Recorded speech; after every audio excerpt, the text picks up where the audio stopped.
Olá, aqui é professor Odilon José de Oliveira Neto, professor de Finanças da Universidade Federal de Uberlândia, Campus Pontal, curso de Administração. Tema da aula de Matemática Financeira de hoje, juros simples, tratando especificamente dos elementos básicos do regime de capitalização simples. O regime de capitalização simples, ele é o processo de formação de juros linear, ou seja, nesse regime, também conhecido como regime de juros simples, linear ou progressão aritmética, somente o capital é remunerado ao longo do tempo. Então, características principais. No regime de juros simples, apenas o capital inicial rende juros. Então, se eu fiz um investimento de R$10.000, no próximo mês vai ser remunerado, se a remuneração é de 1% ao mês, vai ser remunerado 1% sobre R$10.000. No mês seguinte, 1% sobre R$10.000. E assim por diante, ou seja, a remuneração será sempre a mesma, porque não vai ser agregado à remuneração do capital os juros que são gerados ao longo do tempo. Nas próximas aulas, nas comparações entre os regimes de juros simples e juros compostos, isso ainda vai ficar ainda mais claro para todos vocês. Então, ao não se somar juros do período ao capital para cálculo de novos juros, esse juros ele é linear, ou seja, é a mesma quantidade de juros do início ao fim do regime de capitalização. O que são juros? Em termos de elementos básicos, os juros são, ao mesmo tempo, a remuneração do capital empregado em atividades produtivas ou o custo de capital, no caso de empréstimos e financiamentos. Então, se você vai lá e tem necessidade de recurso no curto prazo, faz um empréstimo, você vai ter um custo de capital. A mesma coisa se você faz um financiamento de longo prazo, você vai ter também um custo de capital. Agora, se você tem sobra de dinheiro, você faz um investimento em um título do mercado financeiro, você vai ter uma remuneração pelo seu capital investido ou aplicado. Então, essa aplicação pode ser em atividades produtivas, no caso nas empresas, nas indústrias, nas empresas de serviços, ou mesmo a remuneração do capital investido em um título financeiro. Para se calcular os juros, nós temos que ter aqui o valor futuro e o valor presente do investimento ou do empréstimo. Então, eu vou pagar por um empréstimo R$10.000, cujo o capital que eu peguei há um ano atrás ele era de R$9.000, então R$10.000 menos 9.000, juros de R$1.000. Então aqui é um cálculo simples, um cálculo fácil de se fazer. Aqui, por exemplo, o senhor João tomou emprestado R$1.000 por 30 dias, devolvendo ao final do prazo R$1.100. Qual o valor dos juros? Ou seja, os juros é igual ao valor futuro, que é 1.100, ou o montante que eu paguei, menos o capital que eu peguei, que era de R$1.000. Então, 1.100 menos 1.000, o juro foi igual a R$100. Outra forma de se calcular os juros simples, no regime de capitalização simples, também pode ser calculado sobre o capital vezes a taxa vezes o tempo. Então, aqui tem uma linearidade, Então, se você tem aí, aqui é a mesma equação, só muda o C de capital e o PV de valor presente. Vamos a algum exemplo. Suponhamos que eu tenho um capital de R$7.500, que foi aplicado a 15% ao ano, durante 2 anos e 3 meses. Um ponto importante, eu tenho que igualar o período referente à taxa ao período referente ao prazo. Então, ou eu trabalho com os dois em meses, ou eu trabalho com os dois em anos. Aqui eu optei por meses. Então, R$ 7.500 foi o valor investido, dividido, vezes 15% ao ano, então vou transformar em mês, né? Um ano tem 12 meses, então 15 por 12, aqui em decimal, né? 15% é igual a 0,15, dividido por 12, então transformei a taxa em mensal e multipliquei por 27. Ou seja, 27 meses são 2 anos e 3 meses.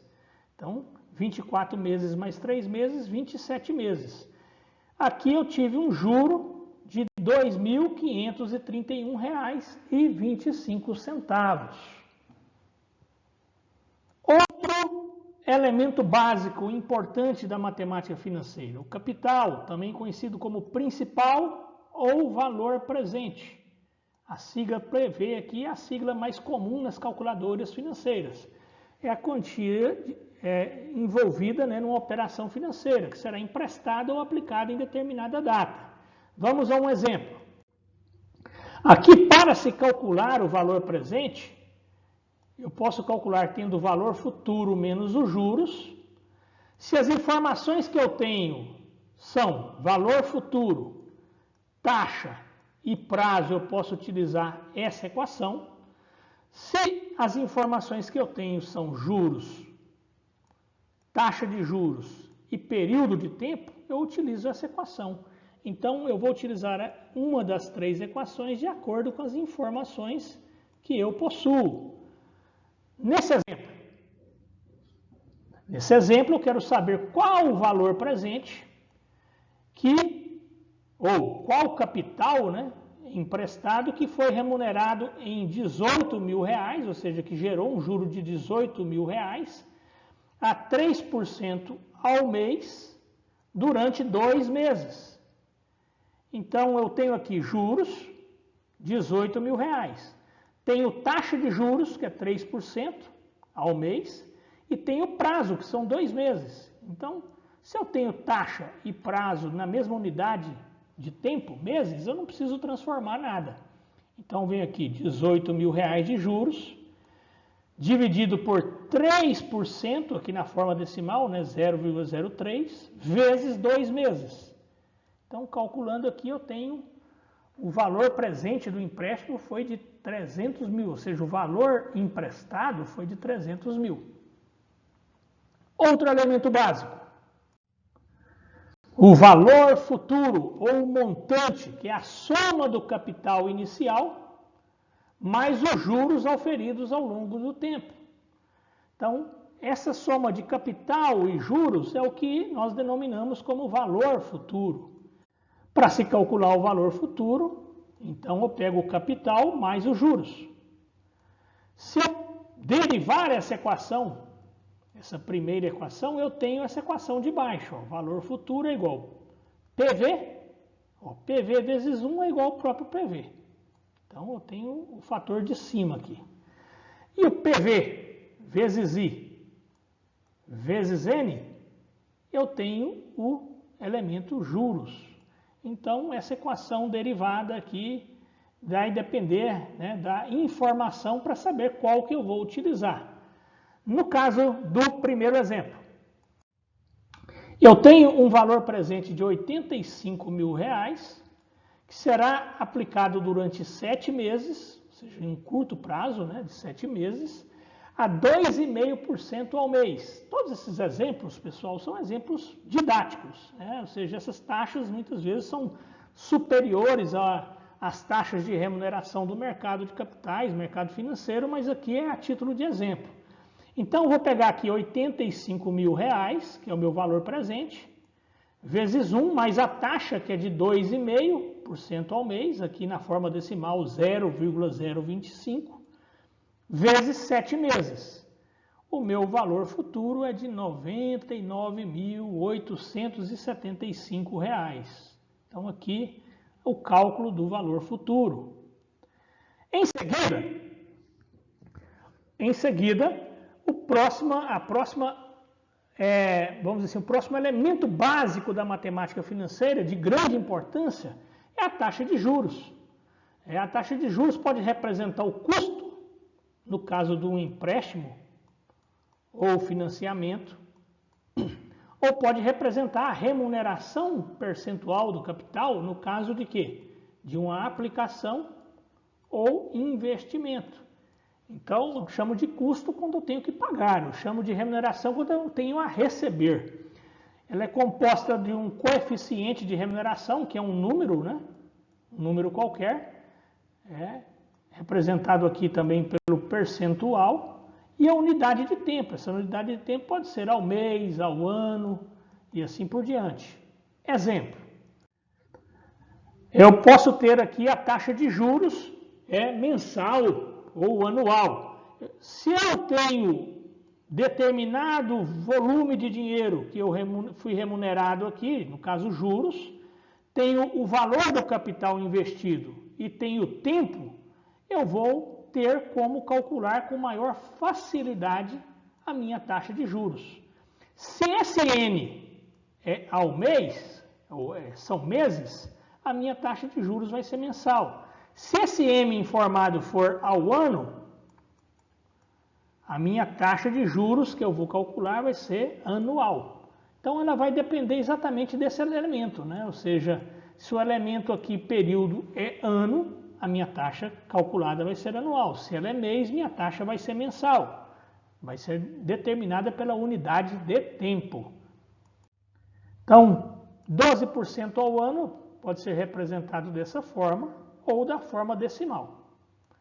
Da mesma forma que 2% ao mês, eu tenho aqui 2% ao mês, que pode ser representado também pela forma decimal, unitária.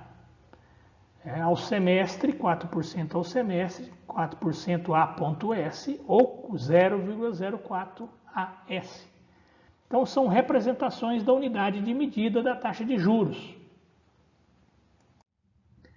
Por exemplo, se eu tenho um capital de 300 mil reais, gerou um juro de 18 mil reais em 2 meses, pergunta-se qual a taxa de juros da operação. Então, se eu estou trabalhando aqui com um capital que me foi emprestado, né, ou seja, 300 mil reais, e ele me remunerou 18 mil reais, então, capital, eu tive que pagar 18 mil reais por esse empréstimo, em 2 meses, ao calcular eu cheguei a um valor de 0,03 ao mês. Se eu multiplico por 100, eu tenho 3% ao mês de taxa de juros. Então, aqui se eu multiplico por 100, né, eu tenho o valor percentual. Então, as duas formas estão corretas, tanto a decimal como a percentual. Ou seja, aqui representa a mesma unidade de medida. Por fim, nós temos a quarta, vamos dizer assim, o quarto elemento básico, que é o tempo, né? Também denominado prazo ou período. Pode ser em dias, em meses, em anos. Então, aqui nós temos várias unidades de tempo possíveis.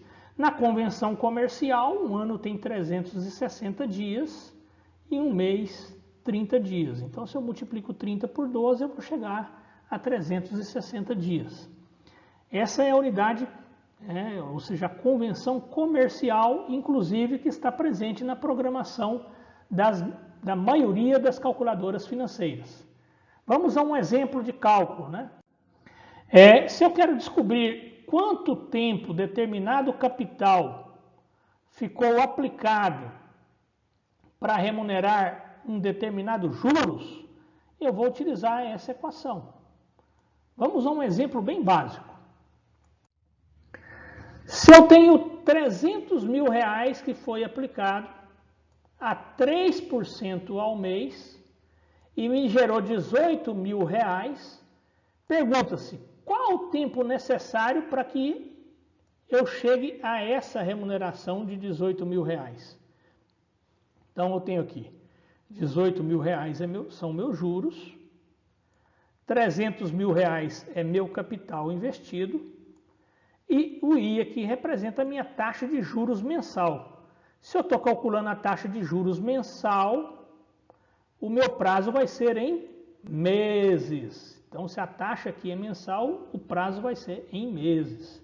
Então, deu aqui 2 meses, né? Eu estou aparecendo aqui no canto da tela, mas é isso que representa. 2 meses foi o tempo envolvido dessa operação. Então, aqui são os principais elementos básicos, né? Juros, capital ou valor presente, montante ou valor futuro, a taxa de juros e o prazo ou tempo, tá? Envolvido. Esses são os elementos básicos da matemática financeira e aqui no caso do regime de capitalização simples. As principais referências utilizadas na aula. Obrigado a todos e até a próxima aula.